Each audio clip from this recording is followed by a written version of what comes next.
Hey everybody, it's Jason Calacanis, and this is our Startup Basics series. This is a series we decided to do with our friends over at Wilson Sonsini Goodrich and Rosati, a great law firm here in the Valley, like legendary, Larry Sonsini, like incredible firm. And we asked ourselves, what do startups need today? And I think honest answers to some of the more difficult questions is a really good place to start. And one of the most difficult issues that founders face, and also investors, because you guys know I'm an angel investor now. We've been a founder for 25 years and an angel investor for about 5 of those, is what's the expectation between a founder and an investor? In other words, if you're a founder, what should you expect from your investors? And then if you're an investor, what should you expect from your founders? And this is something that's a moving target, because it used to be, my gosh, the investors had all the power. Then it became the founders have all the power. And this flip-flops back and forth. Today, in 2014, going into 2015, we see that founders of successful companies generally have a disproportionate amount of the power, because there's so much money in the world and so many people competing to get the best deals that the best startups tend to be able to do whatever they want, which could mean bad behavior on the part of founders. In the past, we saw a lot more instances of bad behavior on the part of investors, because they had all the power. So depending on who's got the power, that's where the bad behavior can tend to be. However, putting all that aside, we don't all of us go into these relationships, investor and founder, with the expectation that it's going to break down or that there's going to be problems and people are going to hate each other. We go into it with the expectation that we're all going to go on this journey together and build something meaningful in the world. And so it's important that founders and their investors see eye to eye. Now, I've done 80 investments, and I've seen some particularly bad behavior on the part of founders. I'll give you a couple of examples. Number one founder doesn't send me the monthly report that most founders send, or bi-monthly, whatever it is. I have people send me weekly ones. For a couple of months, we email them, and they tell us, 2 of the 3 founders quit, and the company's shutting down, and everybody's going to get 5 cents on the dollar back on their investment.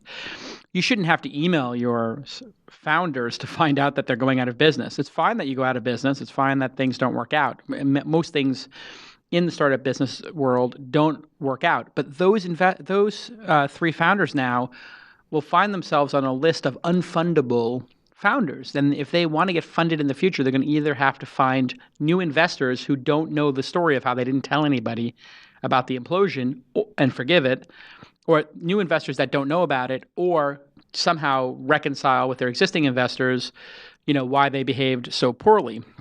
On the opposite side, you'll have investors do really bad things, like I've heard of in the past, where they give information from one startup to another, or they milk a couple of potential people pitching them for information and then pass that over, that little sort of information highway that's not supposed to happen, and we'll get into that. Or investors who will come down and say, hey, listen, we're not funding this company, or we're going to fund it. And then week after week goes by, and then they don't actually close, and then they change the terms, and they grind the founders down and take control of the company. All this kind of stuff has happened. But let's talk about how to avoid this. So number one, everybody should be checking on everybody to begin with. So you want to call the 3 or 4 investments that I've done that didn't work out, that went out of business or got sold, and ask those founders, hey, how was Jason as an angel investor, and how did it turn out, right? And I hope that I have an extraordinary reputation with all but maybe 1 of them or 2 of them, where, I think things just broke down and that happens in life, right? Things do break down between business partners. But on the opposite side, you want to also do that for founders. You want to call the founders' previous partners, previous employment history, et cetera. And you don't have to even ask for permission to do that. You can just start doing that. So let's talk about, once you have the investment, what investors should expect from founders. In other words, this is a roadmap for founders to be taken really seriously by investors and get those investors to re-up in the future. That's really what you're doing. The more you get people engaged in you as a founder, and the more they think they can trust you, and the more they think that you're a stand-up individual, the more they will give you money in the future. So playing the long game, you really want to build a great relationship, and you want to be perceived as a good person, right?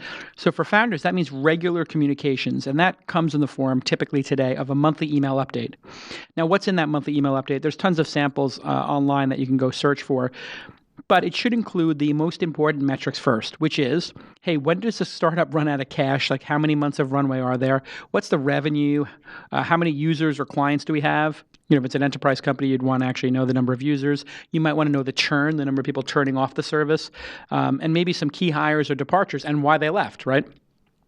What I find is founders, especially the young ones or the ones who maybe aren't as upfront, will leave that information out. They'll bury it or they'll only give it on request. That just makes you look weak.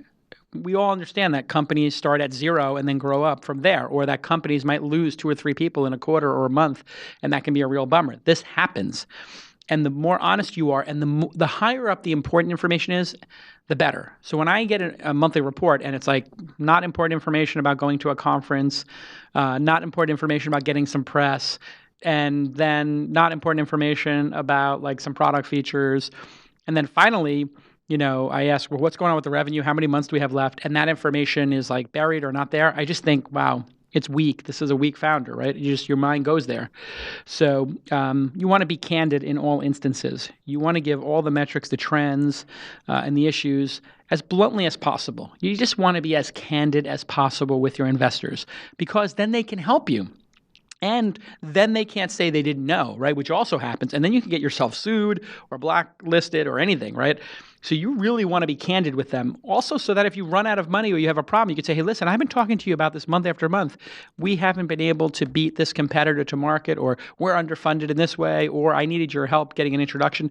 Be candid. Planning. It's fine when you raise a little money to just, come to work every day and work on the product and make it a little bit better every day. But really, once you get investment dollars, you probably want to build a plan, and you want that plan to have dates on it. So when I see people don't have a plan, they don't have dates, I encourage them, hey, when is 2.0, 3.0 of this product coming out? Let's put a date on the calendar. Let's do a PR tour. Let's do a huge rush on social media where we tweet that this new version's out and here's how it works, and you get support from your investors. So you want to have a plan, and you want to execute against that plan, and you want to be honest about your own execution on that plan. Hey, we intended to have 1,000 customers on the platform September 1st, 2,000 October 1st, and 3,000 on November 1st. We actually hit half those numbers. And the reason is this. Then we can all say, hey, I have a solution for you. So make a plan, share the plan, and track yourself against plan. This is what great entrepreneurs do, and it's really smart to do. Now, be frugal. Founders have to set the tone in their startup.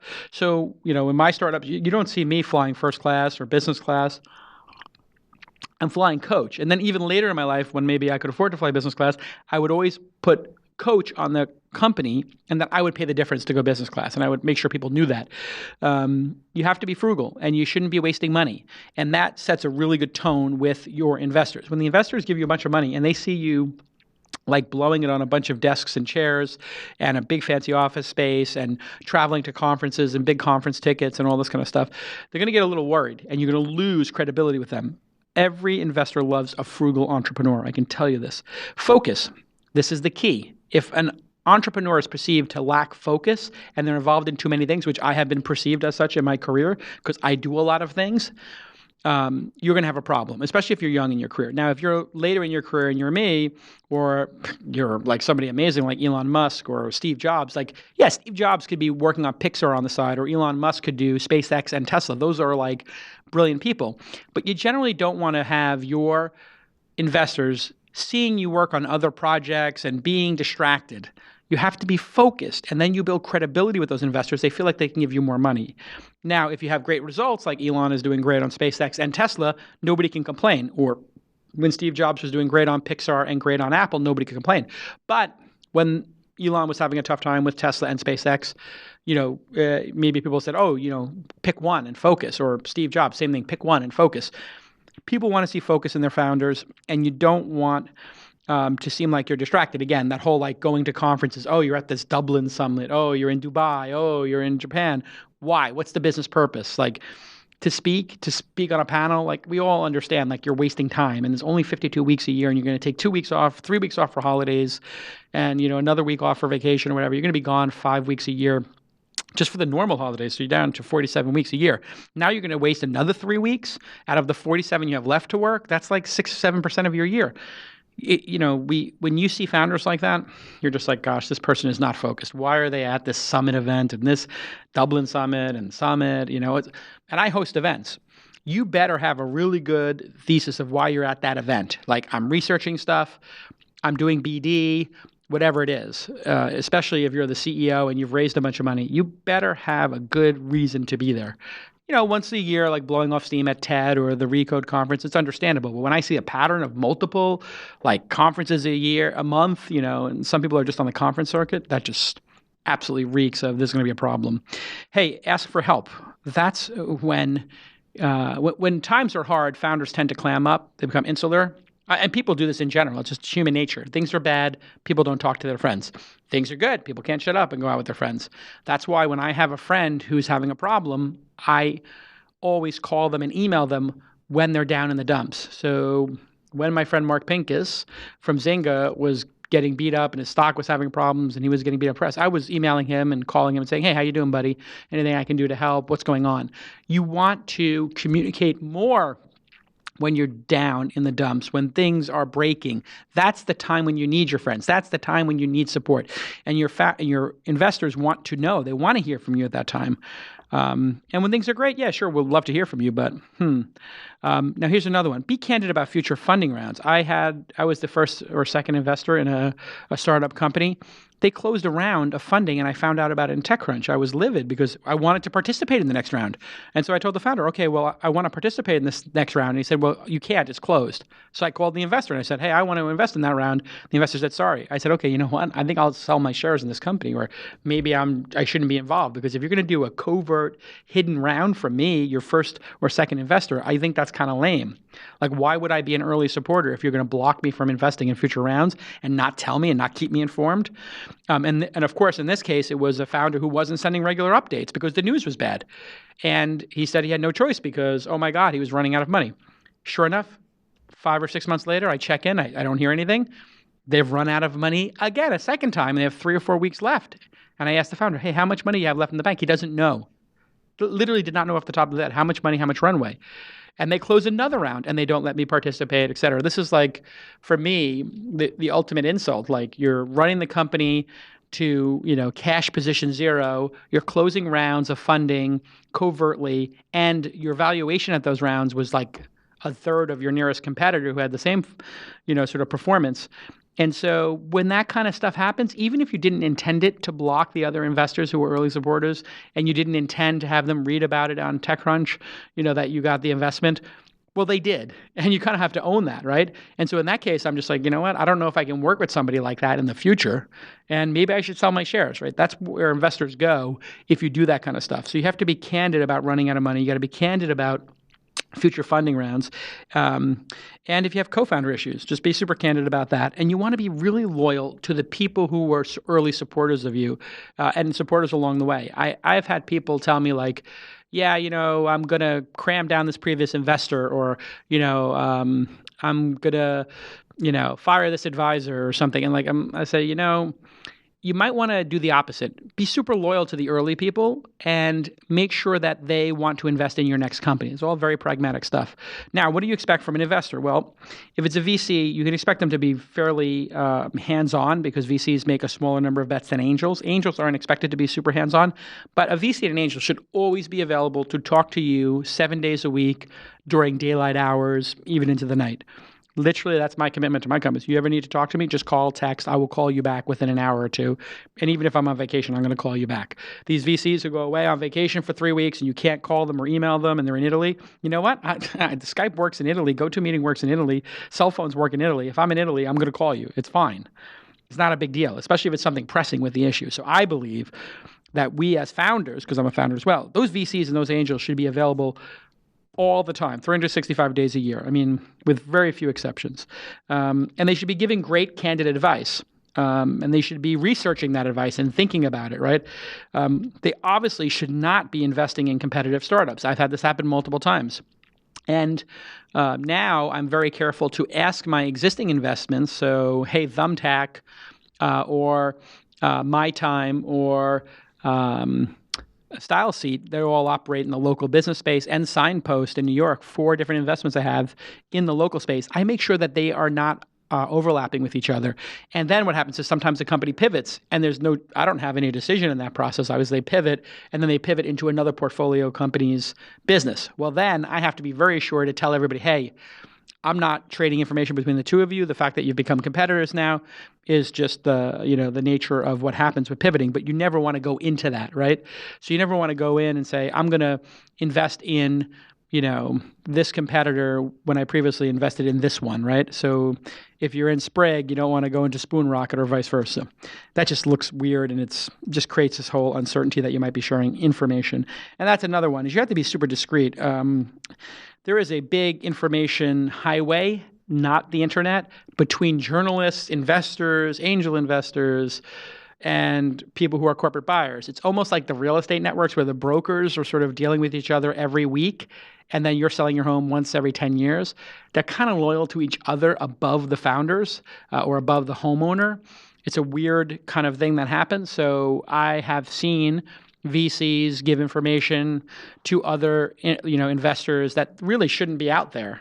And you need to really have that conversation of like, hey, this is seriously, I don't want this email forwarded. I don't want this information forwarded, and just set that expectation. 98 times out of 100, VCs will be super discreet and very, very ethical about this, but you do need to make sure you're very clear about it and make sure that you don't have a problem with that. I think this one's super important. When you have an existing relationship and you want to do follow-on fundings, you got to get a quick yes or quick no from the investors that you previously had. So if you came to me and said, hey, you did $500,000 in our seed round, do you want to lead the A? That should be a yes or no question. Or if it's a maybe, it should be maybe, and here's how I will make my decision. So maybe I would need to see 6 months of 10% growth month over month, and I would like to see our burn reduced by 20%. If those things happened and you got the company to $50,000 a month in reoccurring revenue and the burn from 100 down to 75, I would do the round, giving explicit milestones that would make you want to do it. Or no, and no's fine. No, we're going to stand pat with the 5% equity we have right now. That's good enough for us. And we may go pro rata, we may not.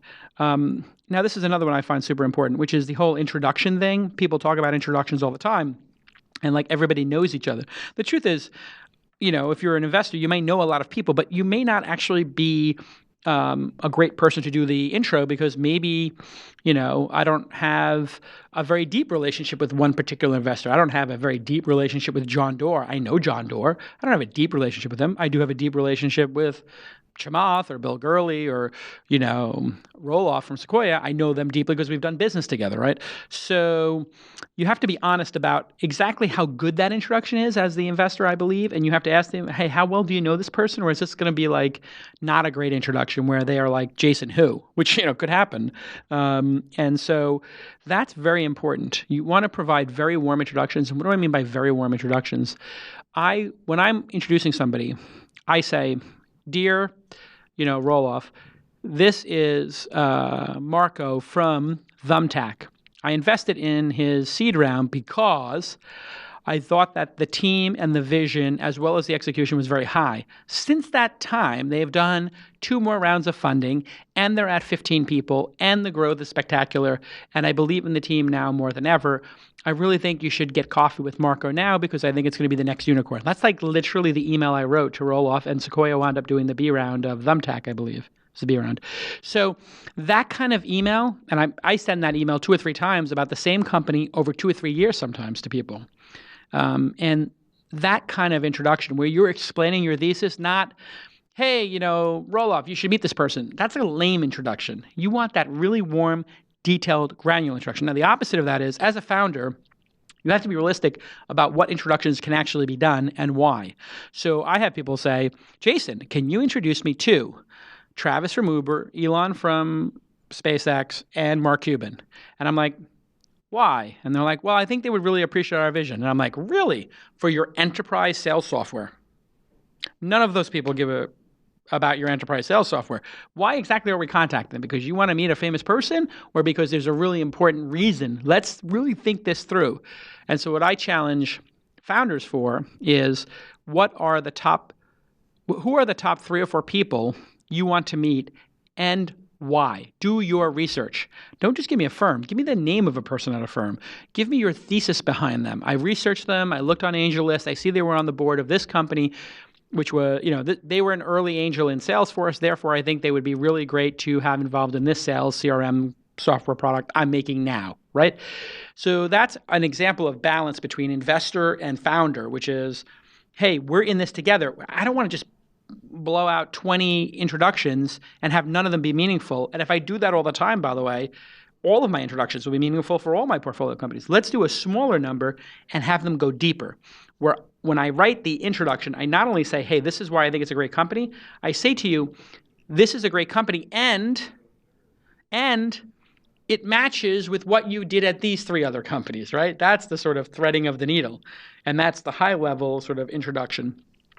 So wrapping up, the longer you wait to share bad news, the worse it is for you. Don't put yourself in the paralyzed position of not sharing bad news. Share the bad news. Explain how you're trying to recover from the bad news or get through it, and you'll be incredibly pleased with how well your investors respond. Don't share information, you will be a pariah, literally. You have to ask for help and do your research. You want to really go back and forth picking the right people because this could be a 10-year relationship. Just review all those expectations up front. You could literally ask people like, hey, Jason, as an angel investor, if I asked you to introduce me to this famous person, would you do it? And listen to my answer. Well, I would ask you, what is the purpose? And then I would look at, is this a match? And if it was, I would introduce you. And here's how I would go about doing that introduction. Be good, be upfront, be stand up. Life is short and people's memories are long. And if you are perceived as a bad actor on either side of this equation, it spreads instantly. It spreads so quickly. I cannot tell you how many founders where I've looked at investing in them and their investors or other people have told me, do not invest in that person. My God, here's 5 stories. And I've heard the opposite. Do not take money from that person. They're a disaster. Everybody knows who they are. I'm going to list them right now. Number 1, I'm not going to list them right now. The truth is, it spreads very quickly. Be a stand-up person. Honesty and candidness above all else. And the frequency of the communication is a big determinant in the success on both sides. And I've actually challenged myself. Hey, I've invested in so many companies. Let me invite them all to the next event as my guest. Let me check in with them. I keep a spreadsheet of when I've gotten the last monthly update. If somebody misses a second monthly update, I email them, hey, we didn't see a September update, and we didn't see an October one, and it's November. I was wondering if I can get an update on the business. I'm really interested in how you're doing. So I'm actually being proactive about that. So as I wind up this amazing Startup Basics series, which we've done about a dozen videos of, by the way. So thanks to our friends at WSGR, Wilson Sonsini Goodrich and Rosati, great firm. Really, I'm trying to do this better myself, right? We can all do better in our relationships and managing expectations with each other. And founders, especially if you're a young founder, just ask the investor, what is your expectation in terms of information?